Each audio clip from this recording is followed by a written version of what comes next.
কুরবানি কি পুরো পরিবারের পক্ষ থেকে একজন দিতে হবে নাকি সামর্থ্যবান প্রত্যেকের দিতে হবে? আই রিপিট, আমি আবার বলছি, প্রশ্নটি হচ্ছে যে অনেকে এই প্রশ্নটি করেছেন যে পুরো পরিবার থেকে একজন দিলে হয়ে যায় নাকি সামর্থ্যবান প্রত্যেকের দিতে হয়। সম্মানিত দিনী ভাই এবং বোনেরা, এটি একটি মতবিরোধপূর্ণ মাসআলা, অর্থাৎ এই মাসআলার ক্ষেত্রে স্কলারদের মধ্যে মতভেদ পাওয়া যায়। এক্ষেত্রে দুইটি মতামত। একদল স্কলার বলেছেন যে এটা পরিবারের পক্ষ থেকে একজন দিলে আদায় হয়ে যাবে। অপর মতামত হচ্ছে যে না, সামর্থ্যবান প্রত্যেকেরই দিতে হবে। আমরা দুইটি মতামত নিয়ে আলোচনা করি। প্রথম মত হচ্ছে যে এক পরিবারের পক্ষ থেকে একজনই যথেষ্ট। এই মতামতটিও দলিলের দিক থেকে বেশ শক্তিশালী। সেক্ষেত্রে আমরা মেহনাফ ইবনে সুলাইম রাদিয়াল্লাহু তাআলা আনহু বর্ণিত একটি হাদিস সুনানে আবু দাউদে এসেছে, হাদিসটি হাসান পর্যায়ের হাদিস। তিনি বলছেন, ওয়া নাহনু উকুফুন মা রাসূলিল্লাহ বিআরাফাতিন, আমরা রাসূল সাল্লাল্লাহু আলাইহি ওয়াসাল্লামের সাথে 9 জিলহজ আরাফার ময়দানে ছিলাম। ক্বালা, তখন আল্লাহ রাসূল সাল্লাল্লাহু আলাইহি ওয়াসাল্লাম আমাদেরকে বলেছেন, ইয়া আইয়ুহান নাস, হে মানব সকল, ইন্না আলা কুল্লি আহলি বাইতিন ফি কুল্লি আমিন উযহিয়া, অর্থাৎ প্রত্যেকটি, আল্লাহ রাসূল সাল্লাল্লাহু আলাইহি ওয়াসাল্লাম বলেছেন, প্রত্যেকটি ফ্যামিলির জন্য প্রতি বছর একটি কুরবানি ওয়াজিব হয়। আমি আবার বলছি, প্রত্যেক ফ্যামিলির জন্য প্রতি বছর কুরবানি দিতে হয় কয়টি? একটি। তাহলে কুরবানি পরিবারের পক্ষ থেকে একটি দিলেই আদায় হয়ে যাবে। সুনানি তিরমিজির আরো একটি হাদিস আমরা এখানে উল্লেখ করতে পারি। এই হাদিসটিও সহিহ। সাইয়েদনা আতা ইবনে ইয়াসার রাদিয়াল্লাহু তাআলা আনহু, উনি আবু আইয়ুব আল আনসারী রাদিয়াল্লাহু তাআলা আনহুকে জিজ্ঞেস করেছিলেন যে কাইফা কানাতিল উযহিয়া ফি আহদি রাসূলিল্লাহ, হে আল্লাহর নবীর সাহাবী, আল্লাহ রাসূল সাল্লাল্লাহু আলাইহি ওয়াসাল্লামের জামানাতে কুরবানি কেমন হতো, কিভাবে তারা কুরবানি দিতেন? তো আবু আইয়ুব আল আনসারী রাদিয়াল্লাহু তাআলা আনহু বলেছেন, কানা রাজুলু ইউদাহি বিশাতি আনহু ওয়া আন আহলিহি, আল্লাহ রাসূল সাল্লাল্লাহু আলাইহি ওয়াসাল্লামের সময়কালে লোকজন একটি ছাগল কুরবানি দিত তার পক্ষ থেকে এবং তার ফ্যামিলির পক্ষ থেকে। আনহু ওয়া আন আহলিহি, তার নিজের পক্ষ থেকে এবং ফ্যামিলির পক্ষ থেকে।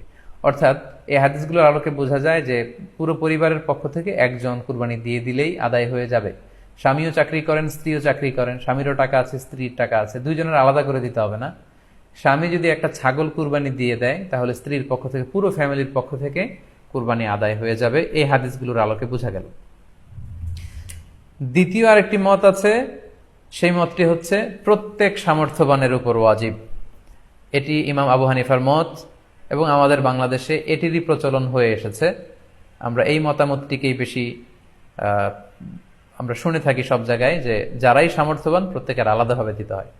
স্বামী সামর্থ্যবান হলে স্বামীর দিতে হবে, স্ত্রী সামর্থ্যবান হলে স্ত্রীকে দিতে হবে, ছেলেরা হলে ছেলের দিতে হবে। এটা প্রত্যেকের আলাদাভাবে ইন্ডিভিজুয়ালি দিতে হয়।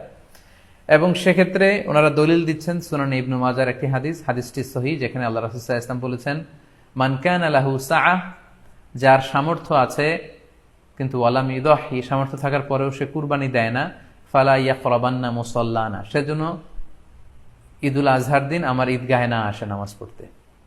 আল্লাহ রাসূল সাল্লাল্লাহু আলাইহি ওয়াসাল্লাম হুঁশিয়ারি বাণী ঘোষণা করেছেন, ধমক দিয়েছেন যে সামর্থ্য থাকার পরেও যে কুরবানি দেয় না সেজন্য আমার ঈদগাহে না আসে।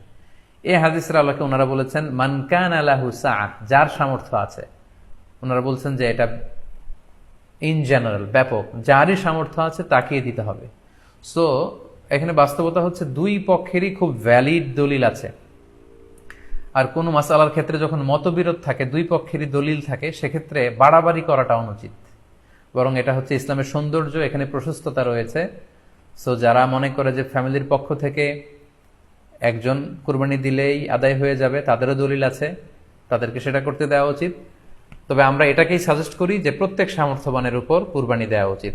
এতে করে যিনি কুরবানি দিবেন উনি সওয়াব পেয়ে উপকৃত হলেন, আবার উনি কুরবানি দেওয়ার কারণে গোশত বিতরণ করলেন, ফলে গরিবরা উপকৃত হলো। সো সামর্থ্যবান প্রত্যেকেরই উচিত বেশি বেশি কুরবানি দেয়া। আশা করি এই মাসালাটাও আপনারা বুঝতে পেরেছেন।